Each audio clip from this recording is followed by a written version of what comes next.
एक दिन कान्हा जी मुस्कुरा रहे थे और उनकी मुस्कुराहट रुक ही नहीं रही थी।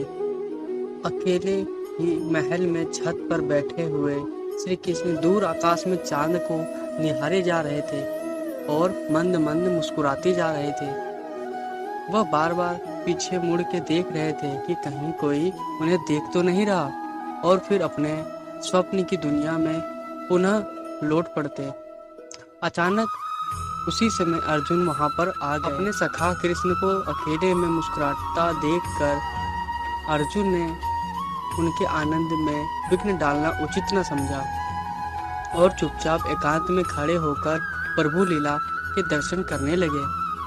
अर्जुन सोचने लगे, आखिर कान्हा जी को इस चांद में ऐसा क्या नजर आ रहा है जो ये इतना मुस्कुरा रहे हैं। और फिर अर्जुन ने नजरें उठाकर चंद्रमा की ओर देखा, जो पूर्ण प्रकाश में होकर अपनी मनमोहक किरणें फैला रहा था।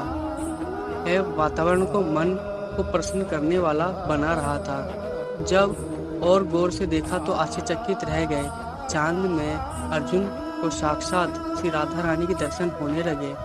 श्री राधे जी यमुना जी के किनारे बैठी यमुना जी की श्याम वर्ण लहरों में अपने सांवले के दर्शन कर रही थी और मुस्कुराती भी जा रही थी और कान्हा जी से बातें भी कर रही थी।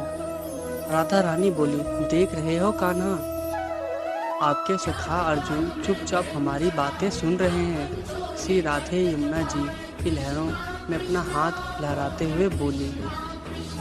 कान्हा जी बोले, अर्जुन से तो कुछ छुपा ही नहीं राधे, वो तो बस मेरे आनंद में विघ्न उत्पन्न करना नहीं चाहता। कान्हा जी ये बात गोरे चांद की तरफ निहारते हुए बोले। राधा रानी मुस्कुराकर इतराती हुई जिज्ञासा के भाव से बोली, अब ऐसा है, आपको अर्जुन इतने प्रिय हैं तो अपने गीता का गुप्त ज्ञान मुझसे क्यों छुपाए रखा। कान्हा जी बोले, वह इसलिए राधे कि उस बात को सुनने के बाद अर्जुन की वहीं समाधि लग जाती और वह युद्ध आदि कुछ भी नहीं कर पाता। श्री कृष्ण महल के छत के एक किनारे से दूसरे किनारे को जाते हुए बोले। राधे जी बोली, ठीक है कान्हा जी, अब हम कल बात करेंगे, अर्जुन आपके निकट आ रहे हैं। श्री राधे ने ऐसा कहते हुए अपना आंचल यमुना जी के शांत जल में लहराया, जिससे जल में विक्षोभ उत्पन्न हुआ और वहां से कान्हा जी की छवि अदृश्य हो गई। उधर कान्हा जी ने चांद के सामने हाथ फैलाकर उसे बादलों से ढक दिया, जिससे राधे की छवि वहां से अदृश्य हो गई।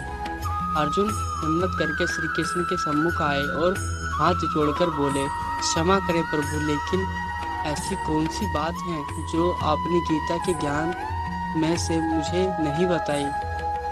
श्री कृष्ण मुस्कुराते हुए बोले, क्या याद है अर्जुन कि एक बार मैंने तुमसे कहा था कि मैं फिर तुमसे उस ज्ञान को कहूँगा जिसको जान लेने के बाद कुछ और जानना शेष नहीं रह जाएगा, और जिसे जान लेने के बाद मानव का वेदों से उतना ही प्रयोजन रह जाएगा जितना सागर मिलने के बाद छोटे तालाब से।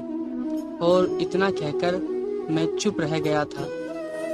हाँ प्रभु, मुझे याद है, आप वेदों का सार बताते बताते चुप रह गए थे।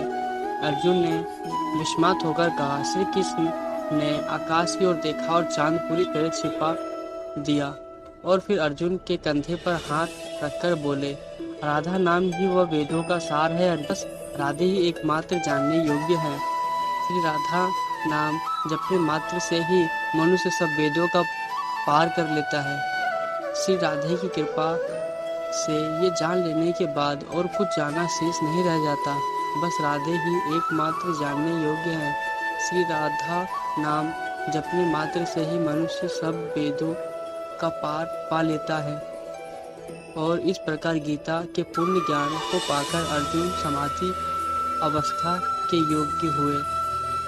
जय जय श्री राधे।